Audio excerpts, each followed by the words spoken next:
আসসালামু আলাইকুম। সংবাদে আপনাদের সবাইকে স্বাগত জানাচ্ছি। আমি ফিরোজ তোহা। শুরুতেই আরবে কেবলস সংবাদ শিরোনাম।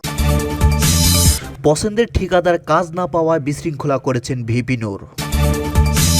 আলহামদুলিল্লাহ, ইসরায়েলকে ত্যাগ করার হুমকি ট্রাম্পের। Washington post. ভারতীয় এজেন্টদের উপর মার্কিন নিষেধাজ্ঞা।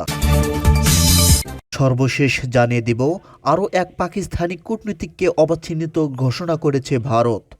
প্রিয় দর্শক, এতক্ষণ শুনলেন সংবাদ শিরোনাম, এবারে বিস্তারিত।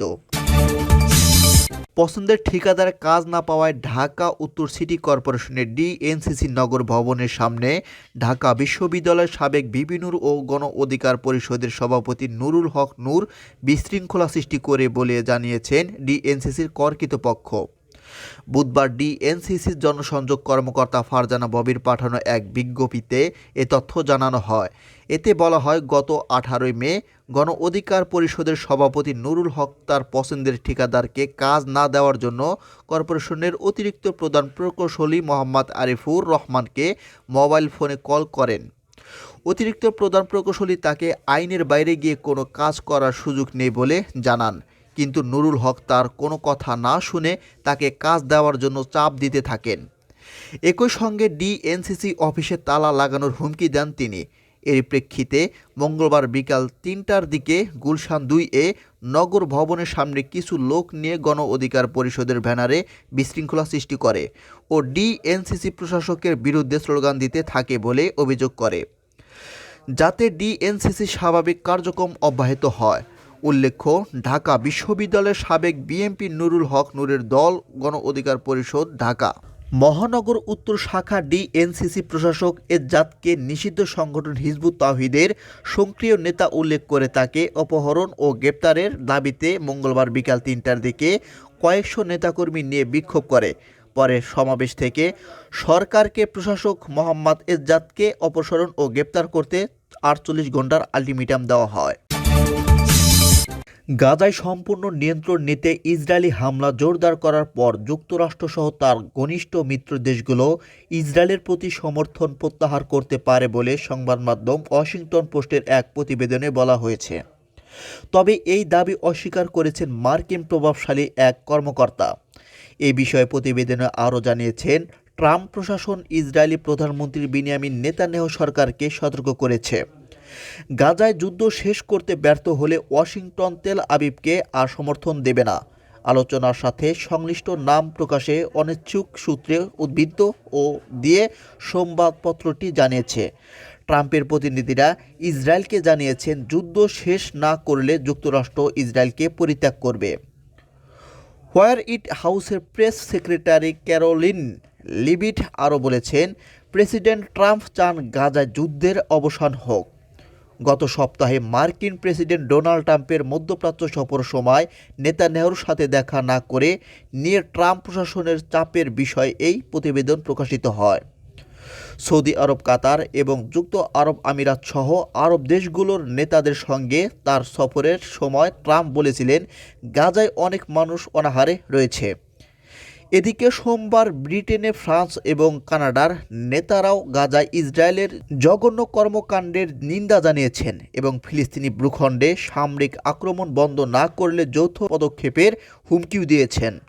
অন্যদিকে ওয়াশিংটন পোস্টের প্রতিবেদনের পাল্টা জবাব দিয়েছে ইসরায়েলি সংবাদ মাধ্যম। তিনি বলেছেন, উভয় পক্ষকে মধ্যে মতবিরোধ থাকতে পারে, কিন্তু আমরা ইসরায়েলকে পরিত্যাগ করব এই ধারণাটি হাস্যকর। ইসরায়েলের নিযুক্ত মার্কিন রাষ্ট্রদূত মাইক হাকাবি এই দাবি উড়িয়ে দিয়েছে। এর আগে এক ভিডিও বার্তায় গাজার পুরোপুরি নিয়ন্ত্রণ নেওয়ার ঘোষণা দেন নেতানিয়াহু। ভারতীয় বেশ কিছু ট্রাভেল এজেন্টদের উপর নিষেধাজ্ঞা আরোপ করেছে যুক্তরাষ্ট্র।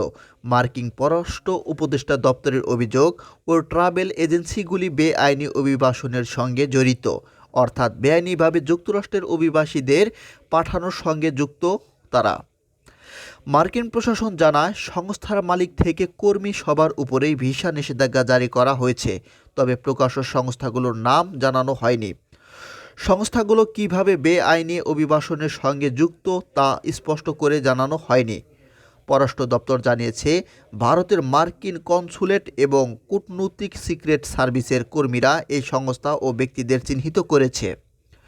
দপ্তরের মুখপাত্র ট্র্যামি ব্রুস এক বিবৃতিতে জানান, ভারতের মার্কিন মিশনের তথ্যের ভিত্তিতে অসংখ্য অজ্ঞাত ব্যক্তির উপর ইমিগ্রেশন অ্যান্ড ন্যাশনালিটি অ্যাক্টিভিটির অধীনে ভিসা নিষেধাজ্ঞা আরোপ করা হয়েছে।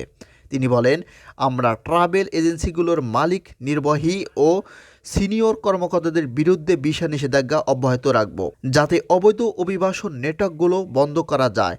তবে এজেন্সিগুলো কিভাবে অবৈধ অভিবাসনের সুবিধা দিয়েছে তা বিস্তারিত তিনি প্রকাশ করেননি।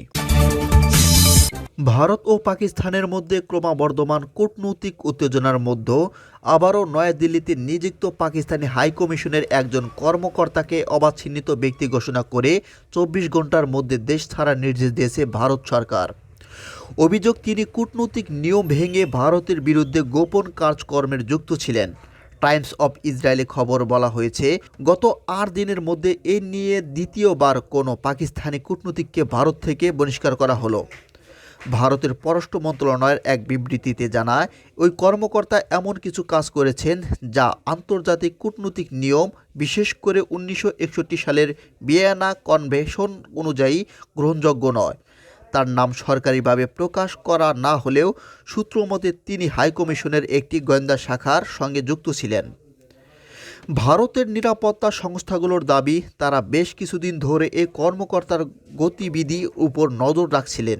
গোয়েন্দা তথ্য অনুযায়ী তিনি ভারতের ভিতরে সংবেদনশীলতার তথ্য সংগ্রহের চেষ্টা করেছিলেন এবং ভারতীয় নাগরিকদের সঙ্গে সন্দেহজনক যোগাযোগ জড়িয়ে পড়েছিলেন। এসব তথ্যের ভিত্তিতেই তাকে বহিষ্কার করা হয়েছে। এ বিষয়ে পাকিস্তানের পক্ষ থেকে এখনও কোনো আনুষ্ঠানিক প্রতিক্রিয়া আসেনি। তবে কূটনৈতিক বিশ্লেষকরা মনে করেছেন, ইসলামাবাদ এই ঘটনাকে অন্যায় ও রাজনৈতিক উদ্দেশ্য প্রণোদিত বলে দাবি করতে পারে এবং এর জবাবে পাল্টা ব্যবস্থা নেওয়ার আশঙ্কাও রয়েছে। এর আগে মাত্র 8 দিন আগে আরেকজন পাকিস্তানি কূটনীতিককে একই অভিযোগ ভারত থেকে বহিষ্কার করা হয়েছিল। এসব ঘটনা ইঙ্গিত দেয়, দুই দেশের মধ্যকার কূটনৈতিক সম্পর্ক এখন বেশ খারাপ অবস্থায় রয়েছে। সম্প্রতি পাকিস্তান হাইকমিশনের কার্যক্রম নিয়ে ভারতের সন্দেহ আরও বাড়ছে।